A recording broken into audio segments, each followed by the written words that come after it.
Hi everyone, welcome to Lola's Frugal Life. This is episode number 267. Today we're going to be talking about the ups and downs of your emergency fund. So please stick around for a few quick words from our sponsor and we'll get right into the show. Okay, so today I wanted to talk about the ups and downs of your emergency fund. So what I mean by this is emergency funds are funded and then they don't always stay fully funded. As much as we would like to fund them once and then just have it forever, that is not really how it goes. So if you're not familiar with an emergency fund is money that's saved to be used only in the case of an emergency. So generally most experts say it's a good idea to have about 3 to 6 months saved in an emergency fund. If you have a job with higher risk of a layoff, or if maybe you have a family member with a severe illness or something like that, you might want to keep your emergency fund on the higher end of the 6 months rather than 3, or even more than that.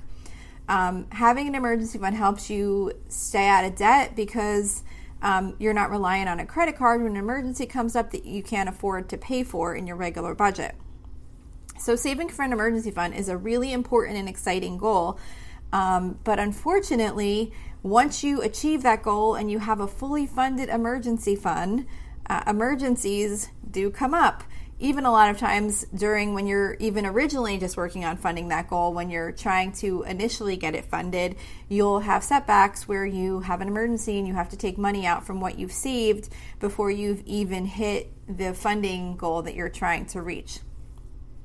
And then again, once it is fully funded, emergencies will happen again, which will keep bringing this goal back over and over again. So there, of course, like I said, are times when something occurs that causes you to have to pull from your emergency fund. And that can really cause mixed emotions, because on the one hand, you'll feel so grateful that you have the money in your emergency fund to cover expenses for whatever the situation is that has come up, or hopefully you'll have enough. If you don't have enough, at least you'll have something to make it a little bit easier to handle than if you didn't have your emergency fund. And especially if you're new to having an emergency fund, it's definitely a really great feeling to not have to use an emergency credit card to cover the cost of this unexpected situation. Having an account with cash that you can easily access to cover these expenses takes away that additional stress that is often added to an already difficult situation. But while we feel very grateful for having this money to handle the emergency, it can also feel really discouraging to have to pull that money out of the account, because you've probably worked really hard to save up your money to fund that emergency fund, and then when you have to see the balance decline because you actually have to use it, it can just be really kind of discouraging. So, because it does take a lot of time and energy to fully fund an emergency fund, and we know that the reason that we're putting the money there is to cover emergencies. It's difficult to see that money get taken out of the account. So when you do have to take money from your emergency fund, once you've had to use the money for something urgent that came up, it's going to be really important to replenish that account as soon as you can. So your replenishment plan will depend on the type of emergency you had and the amount of money you had to take out. But the most important thing is to make sure that you're taking steps, whatever steps you can take, whatever you're able to do to put money back into the account. And if you can only do a little bit at a time, then you can only do a little bit at a time. It's just important to work at getting it back to the amount you had originally determined that you wanted to hold for emergencies, because you don't want to take all that time and energy to save up that emergency fund and then just kind of let it dwindle away. So the goal is always to get it back to where you started when you have to take money out. Of course, if you had a major emergency that took most or all of your savings, it's going to be a lot more difficult, and maybe it's not even possible at the current time to replenish it. But at least coming up with a plan for the future when you can start funding the account will be helpful to kind of get you through that difficult time. It's really important to remind yourself how much of a better position you're in than if you didn't have that money set aside. Even if you did have to take a lot of it out and now you're kind of feeling discouraged because you have to put it back, just kind of reminding yourself how that situation would have been different if you didn't have that money in the first place can really kind of help you see a little bit better, that it's not so bad. It would have been worse if you didn't have that money saved. And just kind of, remind yourself that there are always going to be these ups and downs. One of the unfortunate parts about having an emergency fund is that you're going to need to use it over time. It's good to keep in mind that emergency funds are set up so that they can be used when needed. Like, that's the whole reason that you saved up the emergency fund in the first place. And more likely than not, you're going to need to access money from your emergency funds many times over the course of your life. So it's kind of a good idea to try and accept that you will probably never really be done with funding your emergency fund. Unless you're extremely lucky, you'll take money out of that account and you're going to have to replenish that money. When the time comes that you'll need to put money back into your emergency fund again, there's a chance you might have to take that money from something else that you had been saving up for. And that can be really frustrating. Maybe you had a goal to save up for like a really nice vacation this year, and then you had something major come up and you really need to get the money back into the emergency fund. So maybe now you need to take some of that money that you were trying to allocate towards that vacation savings to put towards your emergency fund to get the funding back up. And I'm not saying you have to say the vacation's off the table and I'm putting all of that money back into the emergency fund, but maybe you split it, or maybe you take a portion, whatever seems reasonable based on how far below your emergency fund balance you're at, like where you'd like that fund to be at.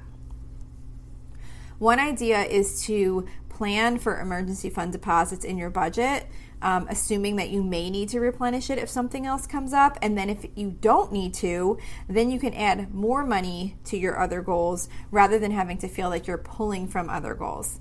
If you don't wind up using that money, you could say, okay, well, we didn't have to replenish the emergency fund because we didn't have any emergencies this year, or we only had a couple small ones and we didn't really need to pull from the account. So now you'll be able to put that extra money towards your other goals rather than having to pull from your other goals to fund the emergency fund if the need arises. Another thing to think about is that when emergencies do occur, just kind of take the time to think about what they were, and is it something that you could have maybe prepared for or can prepare for better in the future.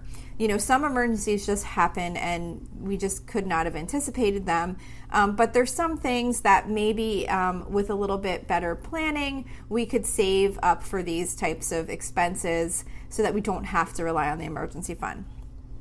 Like, for example, maybe if you have an older car that seems to need a major repair like every year, maybe you might want to set aside some money for those repairs, even though maybe you don't know what the next big repair might be. But if you kind of are in that cycle where you're needing some major repair on an annual basis, to an older vehicle, you might want to start saving money for that each year rather than having to draw from the emergency fund and then having to replenish that. Just kind of take the time to consider the things that you've had to pull money out when you do have to pull money out, and just determine if there was a better way to be prepared for that, or if it was just truly an emergency and that's just what the funds are there for. There's no way to plan for everything. And you don't want to be just saving for all these random things that may never occur. That's the point of the emergency fund. But if you think it's something that kind of seems to happen more frequently than not, then maybe it's something you might want to consider setting up a separate savings for, just so that you don't have to pull from the emergency fund for those types of expenses. And then the last thing I want to say about your emergency fund and how it goes up and down over time, which can feel frustrating. Just remember that even though your emergency fund goal will probably never get complete, because it always just seems to keep coming back over and over again each time you have something where you need to pull money from that account, just try to remind yourself how great it feels that you do have those funds available to deal with an emergency when it comes up. And at that time of the emergency, you don't have to worry about where the money's coming from. Later on, you have to figure out how you're going to get the money back, but at the time, it makes dealing with the situation so much easier. And likely, if you had an emergency without an emergency fund, you might have needed to use a credit card or take out a loan to deal with that situation. And then you would have to pay back the card or the loan plus interest. And you'd have certain specific payments that you would have to make that you'd now be obligated to each month to come out of your monthly budget. When you're using funds from your emergency fund, you still do need to put the money back, but you can do it on your own terms with the amounts and timing that works out for you. And there's no interest to pay. Paying yourself back is so much better than having to pay back someone else. So just try and keep in mind, yes, there's going to be times when you need to pull from your emergency fund. Yes, it's going to be discouraging because you probably took a long time to get to that point where you had a fully funded emergency fund.